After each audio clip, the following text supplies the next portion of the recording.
July patch notes are out, guys. Let's go take a look. I'm still TTB. Welcome back to Mechwarrior Online news, guys. Let's have a look at the new July patch notes that are dropping, or the patch is dropping as we speak. Last month we got a new mech, we got a new map. We got the Crusader mech in all its glory, and we got Vitric Station, an actually very fun map to play. Early adopter rewards for the Crusader are going to be phased out after the patch hits, so if you haven't done so by now, then you are out of luck and you don't get the early adopter rewards. This month, there will be some mech quirk adjustments, weapon adjustments, skill tree adjustments, and bug fixes, plus another platinum collection. Here is a new Platinum Collection number 5. It's going to be, once again, 2 collections at 4 mechs each. If you purchase one of these collections, then, of course, all the mechs in the similar mech chassis will have the ability to run the Platinum skin. The Inner Sphere this time will have the Commando, Centurion, Orion, and Marauder 2. And the clans are going to have the Adder, the Shadowcat, the Timberwolf, and the Supernova. If you're interested in that, head on over to the shop. The skins are going to look good, 100% guaranteed. Me personally, I would be most interested to see the Shiny and Chrome Orion. Of course, Centurion is going to be perfect for that Cylon cosplay, and of course a Shiny and Chrome Timberwolf is always going to be nice. So both packs have some cool stuff to play around with. Mech quirk adjustments, we see the Javelin gets its LRM and SRM spread consolidated into a flat missile spread, and actually 10%, not just 5% each, plus faster targeting for gathering. The 10P gets 15% missile velocity, nice. 11 Bravo, they added spread for missiles, range for missiles, 100 meters seismic, and 5% top speed, really nice. And the high there, structure bonuses are removed, converted to armor, that's nice to see. More overheat damage reduction, more missile range and cooldown, plus laser range. Okay. All generals get an extra 4 armor on the CT. The General 2C gets an extra 4 armor on the CT, and the General 2C2. They have removed the heavy medium laser duration and added range instead of that. For the fire starters, the fire starter, I think that's the Ember. Machine gun rate of fire and laser duration have been removed. Instead, they get 15% standard and ER medium laser range, plus pulse laser range for the mediums as well. 10% laser heat and 10% snub-nosed PPC heat. And then on the fire starter, we have 10% machine gun rate of fire being removed from the FS. Okay. On the Wolfhounds, a couple of changes here. All variants get 10% laser heat flat down. That's going to be nice, especially on the Wolfhound Hero mech. Wolfhound 2, that's the one that has lots of laser hardpoints but no ECM. They added 10% ER large laser heat. Okay, and they just removed the energy heat and ER large laser heat 5% each. So they really want you to use that ER large laser, and they really don't want you to use to benefit as much from the other lasers heat reduction. So I'm not happy about that change. Wolfhound 1 gets 10% snub-nose PPC heat, 30% velocity on snub-noses in trade for the ER large laser heat. That is nice to see. So the Wolfhound 1 is going to be an interesting snub-nose boat. Although I have to say that if in the world where the Urbi exists with snubs and ECM, probably not going to be a good competitor, because it won't have jump jets, it won't have ECM, so it's going to be a challenge to run for sure. Wolfhound 1A gets 10% standard laser range, and the Wolfhound 1 Bravo, they added post laser duration and AMS rate of fire. I think you can run 2 AMS actually in the 1 Bravo. And the standard laser heat was removed. Phoenix Hawk, the 1K hill climb, now should work as intended, so that's more like a bug fix. Hunchback 4G AC20 cooldown increased to minus 25%, and ballistic cooldown increased to minus 15%, plus 20% AC20 velocity. Holy hell! Okay, that is nuts. I mean, the Hunchback 4G is basically a walking AC20, so this is going to have 40% cooldown plus skill tree on the AC20, plus 20% velocity plus skill tree. So that's kind of nutty. I like to see that. So it's basically more like an AC30 when you're done with it with the skill tree and everything, because it's going to shoot 1.5 levels of 1.5 multiples of that AC20 in effectiveness. All right, the 4H ballistic cooldown decreased to 20%, so that's another 10% decrease, 35% ballistic velocity, and 40% UAC jam chance. Interesting. For J, the LRM cooldown of 15% gets added, and it's flat LRM cooldown, so any LRMs you run, 10% LRM 10 cooldown has been removed for that. The 4SP, 15% energy cooldown, so 5% up. We have 15% added SRM cooldown. It's going to have 30% less crit hit chance receiving, and all structure bonuses increased by 50%. So this thing is going to become a tanky boy. And the Gridiron gets some buffs to the Gauss rifle and the ballistic. In total, the Gridiron will be able to shoot the Gauss rifle 50% faster than other mechs. So that's nice. Nice set of changes for the Hunchback. Hopefully we can see more Hunchbacks on the battlefields in the future. The Trench Bucket, or Trebuchet as people call it, just the 5J gets standard laser duration buffed by 10% and heat buffed by 10%, so that's nice to see. I would have liked to see maybe some more changes to the missile stuff, maybe some SRM stuff, but you know what? Again, another improvement to the model. The Vapor Eagles. Vapor Eagle 4 gets extra 6 armor on the left arm and right arm. The Rival gets weapon velocity to 20% from 30%. A lot of people have been using the Rival as a long-range Dakar mech with the, I believe, the right arm. So that's going to be 10% slower now for the projectile velocity. Mad Dog, the Charlie, gets a set of 8 ballistic cooldown increase of 5%.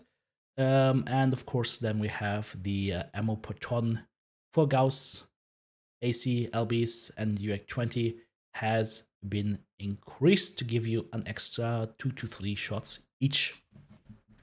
Sunspider Delta, set of 8, 25% ballistic velocity, 25% UAC jam chance, and 20% ballistic cooldown. So I think with all the set of 8 changes that they've been doing lately, some of these set of 8s actually become interesting to run because they are taking one weapon system and just making it so good that it's actually viable to just run one of them instead of 2. So happy to see these. The Banshee, the Llama Lynch, gets a lot of changes apparently. So they removed AC-10 cooldown, AC-10 range, ballistic range, energy heat, energy range, large pulsator heat, and large pulsator range. Instead, the whole mech gets 15% flat heat bonus, 25% to range, 15% missile cooldown, 20% weapon velocity, and PPC hit skill limit +1, plus another 20% cooldown. So this thing has an effectiveness 35% missile cooldown, 25% range, 15% heat, and PPC family heat skill limit +1. So you could shoot beautiful, beautiful things with that.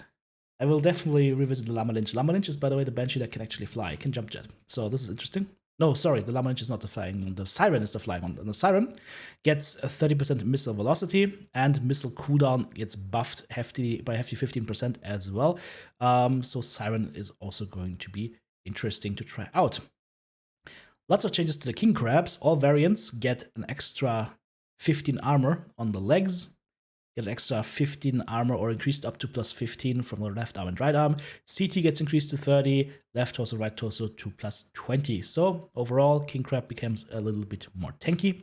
The King Crab 000, they removed the ballistics energy missile cooldown and just added flat cooldown instead, which makes sense because nobody wants to see 3 values when 1 value will suffice. They removed the missile spread. They increased missile velocity to 30%. They added heat and weapon velocity plus missile range. So missile velocity in effectiveness, 40% with these 2 values. King Crab 000, ballistic velocity up by 15% to 25%. And by up by 15%, I don't mean times 15%, I mean plus 15% flat.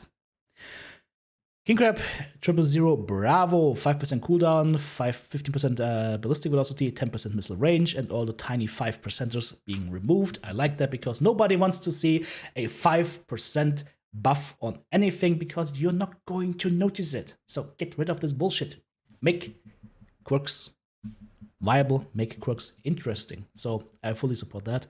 Kaiju gets 15% missile range, and they removed 5% missile spread for that. But Kaiju, most people don't use missiles for the Kaiju anyway, so yeah.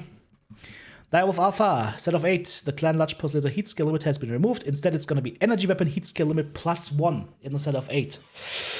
I wonder if this could be 6 EIPPCs. Or something like 3 heavy large lasers, 4 heavy large lasers shooting together. We'll have to see if it's possible heat-wise, but this set of 8 needs to be checked for sure. Weapon adjustments. Inner Sphere Gauss rifles, cooldown reduced by 0.5 seconds. Nice. Makes Inner Sphere Gauss a little bit more damaging over time. Should provide a nice little buff. It's not a crazy change, but it's a nice change. And then skill tree adjustments. Quick ignition now gives you 12% bonus, up from 5% per node. I mean, yeah, of course, if you're shutting down much and whatnot. I don't know why this skill exists. I think it just needs to be in the dumpster, honestly. Hill climb is now working as intended. Instead of giving you a slower hill climb, it actually gives you now a faster hill climb, so you're not slowing down as much when you're going up a hill or up an incline. So that is nice to know that A, it was bugged all this time, and B, now it's fixed, and now they actually change it to a meaningful value. This could be interesting for light mechs, so you don't slow down as much when you're running up the slopes and whatnot. Could also be potentially interesting to assault mechs, because one of the biggest weaknesses of assaults is when they slow to a crawl when they're trying to go up a little incline. So could allow you to get into places that you normally couldn't get to without jump jets. Reinforced casing node value has now been increased to 4%. Crit hit chance receiving, so that is nice per node.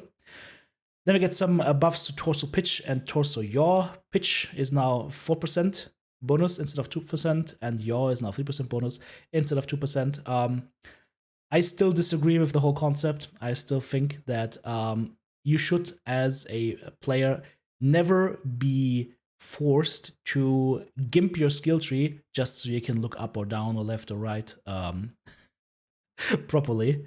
That should be solved in the mech on a mech to mech basis. I don't say that there shouldn't be like variance between the mechs, but what I'm saying is, if you feel like you need to have these nodes in order to be able to shoot certain mechs, hint hint, watch the light mech video that we talked about with Data and with Bowser about how light mechs are just insanely OP against assaults at this point in time, because of agility, because of lots of things, and also because of especially that pitch and yaw. So yeah, honestly, I don't care about this change. In my opinion, they just need to go into the mechs themselves one by one and make sure they just can maneuver properly, have enough agility, so that this would feel like a choice and not like a must-have. Because if skill tree points become a choice for, let's say, for example, assault mechs, not a choice, become a must-have instead of a choice for assault mechs, then the whole skill tree is completely worthless. Well, at least these nodes are completely worthless because they're becoming a requirement. There are tax on you for paying those mechs then, all of a sudden. So yeah, this does not find my approval. Not that the buff, okay, sure, nice, but the whole system, to be clear, does not find my approval. Torso speed nodes now affect torso pitch speed as well. That is good to see.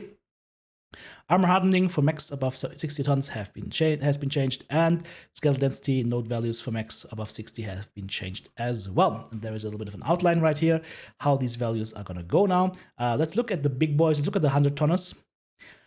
Armor hardening gave you 1% bonus for a 100 tonner in the past. Now it gives you 1.8%, so that is an 80% more bonus for assault mechs in the super fatty category for armor, and another 0.8% on the skeletal density as well. What does this mean? Well, we'll have to look at it in more detail, but it's going to be like an extra 10 or 20 points of effective health on those body parts, which is needed because, once again, it is so easy to shoot a slow assault mech.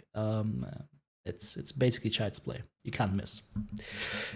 Moving on, next point is groups in quick play. The max group restrictions in quick play stopped being enforced after the June 21st patch. This issue has been fixed now, so the max group restrictions will be exposed for future tuning. The default setting will be set back to max 5 people in groups as of this patch.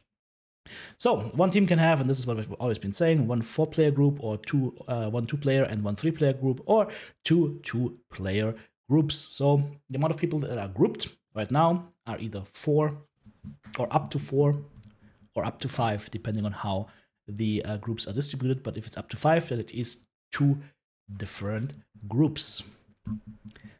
You know my opinion on groups in quick play. I think groups should have their own queue. I don't think that groups belong in quick play. I think they completely destroy any sort of balance in there. And so while it's nice to see that these restrictions are being enforced again, I mean, maybe just restrict group size to 3 maximum, or maybe just group size to 2. I don't know how to fix this personally, but I don't think there would be a solution to that either. I just think groups need to have their own queue, and that's that. Bug fixes. We already talked about hill climb, and the clan Ultra Auto Cannon 10 now deals 10 damage for a full salvo instead of 9.9999. What? Okay. Which allows it to destroy a UAV with an optimum range in one shot, provided all your pellets hit and your autocannon 10 is actually shooting where you're shooting it, which will only happen if you just shoot one, because if you shoot two, then the system that governs weapon alignment will basically make you miss. So if you're trying to shoot UAVs, pro tip guys, if you're trying to shoot UAVs with DACA, make sure to only shoot one weapon, never more. Alright guys, well, that is the patch. Let me know what you think about that in the comments below, and if you guys found the video helpful, share with your friends. And if you would like to support my work, guys, you can do so by clicking right here on the join button to become a YouTube channel member, get some exclusive rewards. You could hit the super thanks button in the comments, of course. And if you want to support me through Patreon, for example, the links are all in the video description below. This has been TTB. Have a lot of fun in MWO, guys. I'll see you next time.